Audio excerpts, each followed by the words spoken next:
when you have a game like the one you had on Friday, like when you watch back, are there things that you did that and the offense did that stood out to you or impressed you that you might not realize immediately after? No, it's just another game to us. We went out there and executed and did what we wanted to. We've had a good OTAs, good fall camp, and guys made plays, and it was great to see from the receivers. I thought the offensive line did a great job blocking all day, picking up protections and blitzes. They were communicating really well, so it was on all of us. Throughout your career, when you have good games or when you have bad games, like do you see any of the praise or the criticism at all, and how do you navigate that stuff? Just kind of ignore it, Yeah, unless it goes on in this facility. I don't think anyone really pays too much attention to it.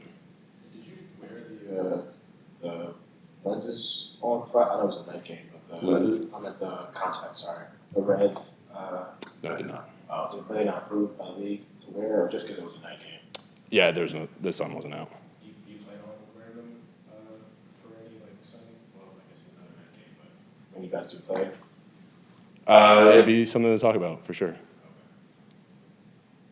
Beyond your receivers' big playability, how would you describe their ability to execute in clutch moments? Yeah, it was awesome. Those guys, especially on third down, they came in clutch. And, there was 5 or 6 of them where, we were behind the chains, and, Q had a couple of them where it was just big plays. And the route he ran to get separation like that, and then, you got to tie in the protection as well, which I thought the offensive line did an incredible job giving me time to get the ball off. And then to have Q, Ladd, Keenan, those guys make plays on third down, it's only going to help our offense. What does the bonding between you and the receivers look like to make sure that you all are on the same page, especially in those type of moments where you need to get what you need? Yeah, I think it started, back in OTAs when everyone first got here, and we said, this is the type of team that we wanted to be, and it's just getting the timing with them, going out there and throwing routes and seeing how they run it, and where they want the ball, and how we see each play called. I think the more reps we can get with that, the better, and it's just something that we did a great job of last week during practice. Knowing Joe for a year, did you have any doubt that he would be successful moving from the right to the left to replace Sean? No, I wouldn't say we were surprised. He's just such a talented player, and to go from right to left is obviously very difficult in this league.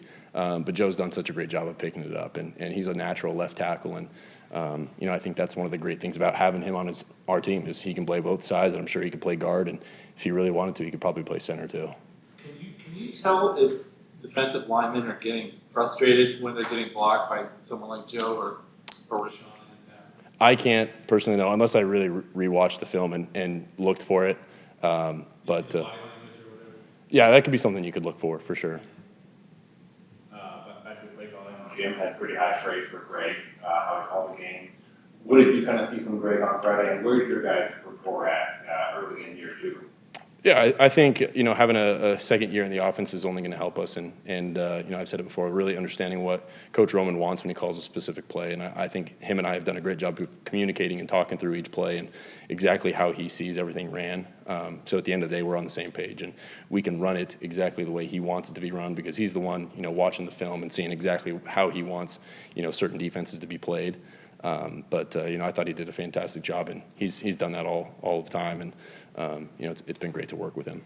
You guys called a decent amount of passes on early downs in the first half. What does that kind of do just to create like an aggressive mindset? Yeah, I like I've said before, I think we're at our best when we're able to do everything well. That's run game, pass game, play action, quarterback runs, and if we're able to do all of that as a balanced offense and do that consistently, those are some of our best games where we're moving the ball, scoring in the red zone. I think that started early, and he did a really good job of providing that.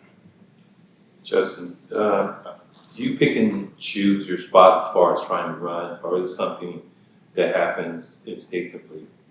I think it's more so if everything's covered downfield or the protection breaks down, go get it with your legs. There are certain quarterback-driven run plays, but those are usually not called too often. But if there's ever an opportunity to go to get a first down or go scramble and get some yards, while the defense is doing a good job covering the receivers, I'll gladly do it.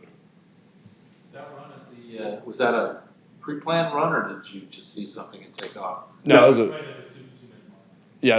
a pass play, and just got just got room, and you know, they doubled Q, so he was kind of taken away, and it just happened to be that way. In the past, Q has been kind of at the center of some criticism for his performance on the field. How, as a quarterback, have you rallied around him, and how have you seen him respond, and what is his resilience look like? I think Q's done a fantastic job over the past 3 years. He's gotten better every year, and you know, he's going to have another great year. He had a great year last year, but he just goes out there and makes plays. And you know, he's a guy that I'm going to go look for and try and find ways to get him the ball, because good things happen when it gets in his hands. And you know, he's a special player, and I'm really glad to have him on our team. Just watched your interview with Anna doing the chess. I was wondering, like, do you think that, like, the chess, Joe Burrow talked about a few years ago, like, it impacting his play a little bit, like, in terms of decision making and stuff like that. Do you think chess has any impact on, like, football at all? Like, how your newfound, you know, love for it has impacted you at all? No, I don't think so. Do you and Rashawn still play at all, or no? Yeah, we've played. Yeah. Still, like, after he's rehabbing the injury, you guys still keep in touch through chess? Or? Oh, I haven't played in a few weeks, but if he's up for it, for sure. During the season, you don't play as much on chess.com? Or?